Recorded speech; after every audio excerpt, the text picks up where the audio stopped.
گناہوں سے مجھ کو بچایا الہی، بری عادتیں بھی چھڑایا الہی، بری عادتیں بھی چھڑایا الہی۔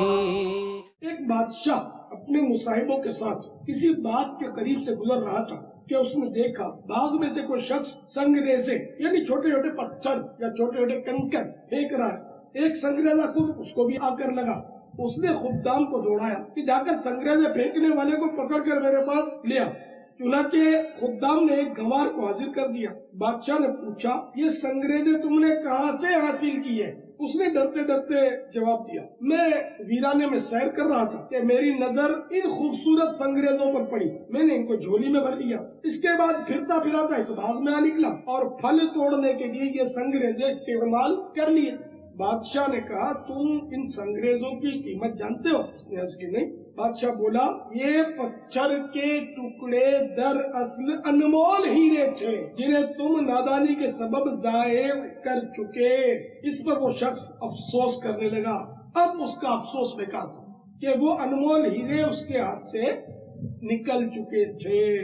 اسی طرح ہماری زندگی کے لمحات بھی انمول ہیرے ہیں، اگر ان کو ہم نے بیکار ضائع کر دیا تو حسرت و ندامت کے سوا کچھ ہاتھ نہ آئے گا۔ 25ویں والے آقا، 25ویں والے دولہ، امام اہل سنت اعلی حضرت مولانا شاہ احمد رضا خان علیہ رحمت الرحمان ہمیں جگاتے ہوئے فرما رہے ہیں اے غافلو، دن بھر کھیلوں میں خاک اڑائی، لاج آئی نہ ذروں کی ہنسی سے۔ یعنی ریت کے حقیر ذرے بھی تجھ پر ہنستے رہے کہ کیسا غافل ہے کہ کھیل کود میں اپنا وقت برباد کر رہا ہے، انمول ہیرے ضائع کر رہا ہے، کرنے کے کام نہیں کرتا، نہ کرنے کے کاموں میں پھنسا ہوا ہے۔ حضرت سیدنا امام بیہقی علیہ رحمت اللہ القوی شعب الایمان میں نقل کرتے ہیں تاجدار مدینہ صلی اللہ تعالی علیہ وآلہ وسلم کا فرمان باقرینہ ہے روزانہ صبح جب سورج طلوع ہوتا ہے تو اس وقت دین یہ اعلان کرتا ہے آج اگر کوئی اچھا کام کرنا ہے تو کر لو کہ آج کے بعد میں کبھی پلٹ کر نہیں آؤں گا۔ واقعی کسی نے سچ کہا گیا وقت پھر ہاتھ آتا نہیں۔ زندگی کا جو دن نصیب ہو گیا اسی کو غنیمت جان کر جتنا ہو سکے اس میں اچھے اچھے کام کر لیے جائیں تو بہتر ہے کہ کل نہ جانے ہمیں لوگ جناب کہہ کے پکارتے ہیں یا مرحوم کہہ کر، ہمیں اس بات کا احساس ہو یا نہ ہو، مگر یہ حقیقت ہے کہ ہم اپنی موت کی منزل کی جانب انتہائی تیزی کے ساتھ رواں دواں ہیں۔ چنانچہ پارہ 30 سورہ انشقاق کی آیت نمبر 6 میں ارشاد ہوتا ہے یا ایھا الانسان انک کادح الی ربک کدحا فملاقیہ۔ اے آدمی بے شک تجھے اپنے رب عز و جل کی طرف ضرور دوڑنا ہے، پھر اس سے ملنا۔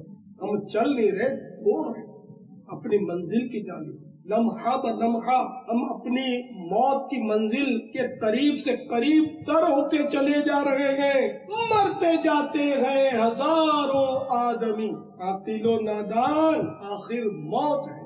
بارہا علمی تجھے سمجھا چکے، مان یا مت مان، آخر موت ہے۔ اپنے وقت کو فضولیات میں برباد کرنے والوں، گناہوں بھری زندگی پر اترانے والوں، اسی دنیاوی حیات کو سب کچھ سمجھنے والوں، دنیا کی دولت سمیٹ کر خوش ہوتے رہنے والوں، اپنی موت کو بھولنے والوں، غور تو کرو زندگی کس قدر تیز رفتاری کے ساتھ گزرتی جا رہی ہے۔ بارہا آپ نے بھی دیکھا ہوگا کہ اچھا بھلا ڈیل ڈول والا انسان دیکھتے ہی دیکھتے موت کے گھاٹ اتر جاتا ہے۔ اب قبر میں اس پر کیا بیت رہی ہے اس کا اندازہ ہم نہیں کر سکتے، البتہ خود اس پر زندگی کا حال کھل چکا ہوگا کہ کتنی بے اعتبار ہے دنیا، موت کا انتظار ہے دنیا۔ گرچہ ظاہر میں صورت گل ہے پر حقیقت میں خار ہے دنیا۔ یعنی یہ دنیا دیکھنے میں پھول نظر آ رہی ہے، بڑی خوشنما گل نظر آ رہی ہے، لیکن حقیقت میں تو یہ ہے کہ یہ کانٹا ہے۔ یہ پھول نہیں، یہ چبھتا ہے اور قبر میں سلا دیتا ہے کہ جس نے یہاں زندگی کے پھول چنے اس کو موت کے خار نے بالآخر ضرور زخمی کیا۔ اے دنیا کے مال کے متوالو، جمع مال ہی کو اپنی زندگی کا مقصد وحید سمجھنے والوں، بلند و بالا عمارتیں تعمیر کرنے والوں، بڑے بڑے پلازے کھڑے کر کے خوب اترانے والوں، اپنے مال و دولت کے نشے میں جھومنے والوں، کہیں ایسا نہ ہو کہ رات بھلے چنگے سونے کے باوجود تمہیں اندھیری قبر میں ڈال دیا جائے۔ للہ غفلت کی نیند سے بیدار ہو جاؤ، جلدی جلدی اپنی آخرت کی تیاری کر لو۔ سنو سنو، اللہ تبارک و تعالی پارہ 17 سورۃ الانبیاء کی پہلی آیت میں ارشاد فرماتا ہے، ترجمہ کنز ایمان، لوگوں کا حساب نزدیک اور وہ غفلت میں منہ پھیرے ہیں، ایک جھونکے میں ہے ادھر سے ادھر، 4 دن کی بہار ہے دنیا۔ ہمیں اپنے وقت کی قدر پہچاننی ضروری ہے۔ فالتو وقت گزرنا کتنے بڑے نقصان کی بات ہے، وہ اس حدیث پاک سے سمجھیے۔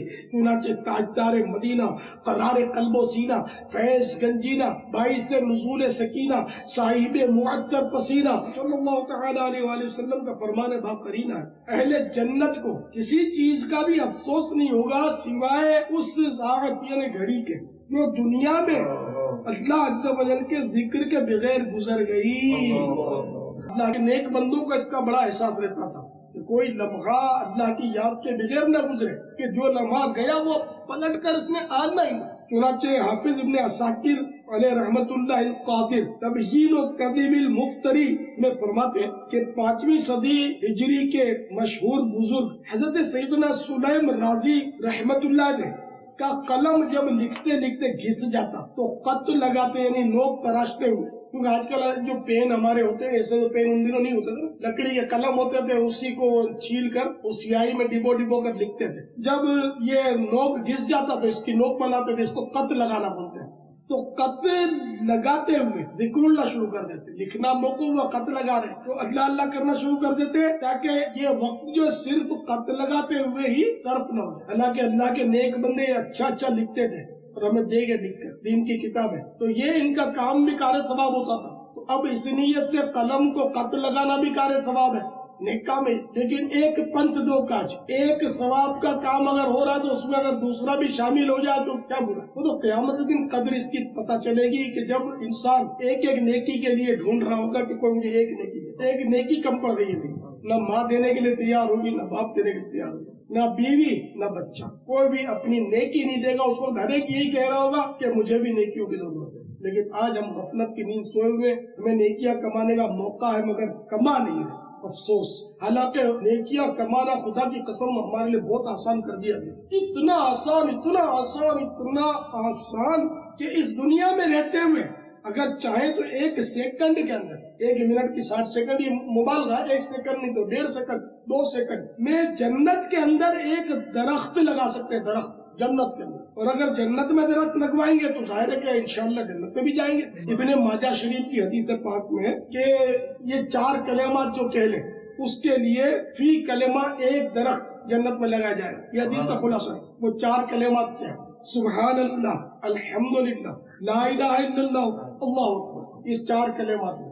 اب یہ اگر 4 کلمات ہم بولیں گے تو 4 درخت جنت میں لگائے جائیں گے، اور اگر 4 میں سے 2 کہیں گے 2، 3 کہیں گے 3، 1 کہیں گے 1، نہیں کہیں گے نہیں، تو سبحان اللہ کہنے سے بھی جنت میں درخت لگایا جاتا ہے۔ اب دیکھیں یہ درخت کب لگے گا؟ جب ذکر اللہ کی نیت ہو، صرف داد دینے کے لیے، داد و تحسین کے لیے کہ کوئی چیز اچھی لگی پسند آ گئی، سبحان اللہ اتنی پیاری چیز، تو یہ ذکر اللہ نہیں ہے، یہ تو واہ واہ کا نا، واہ واہ مرحبا سبحان اللہ کتنی اچھی چیز۔ تو ہمیشہ یہ گرے سے باندھ دیجیے اپنی کہ ثواب اسی صورت میں ملے گا جبکہ اللہ کی رضا کی نیت۔ اتفاق سے سبحان اللہ کہہ دیا تو یہ وہ ذکر اللہ نہیں ہے۔ تو یہ میں نے آپ کو جو 4 کلمات بیان کیے، اب اس کو کوشش کرنی ہے کہ جب جب موقع ملے تو پڑھتے رہے، سبحان اللہ، کبھی الحمدللہ، کبھی اللہ اکبر، کبھی لا الہ الا اللہ، تھوڑی دیر موقع مل گیا بیٹھے ہیں تو پڑھتے رہے، تو انشاءاللہ یہ جنت میں درخت لگتے رہے۔ اس میں وضو کرنا شرط نہیں، بس ثواب کی نیت ہونی چاہیے کہ میں ثواب کے لیے یہ پڑھ رہا ہوں، اللہ کی رضا کے لیے پڑھ رہا ہوں، یہ ضروری ہے۔ ذکر و درود ہر گھڑی ورد زبان رہے،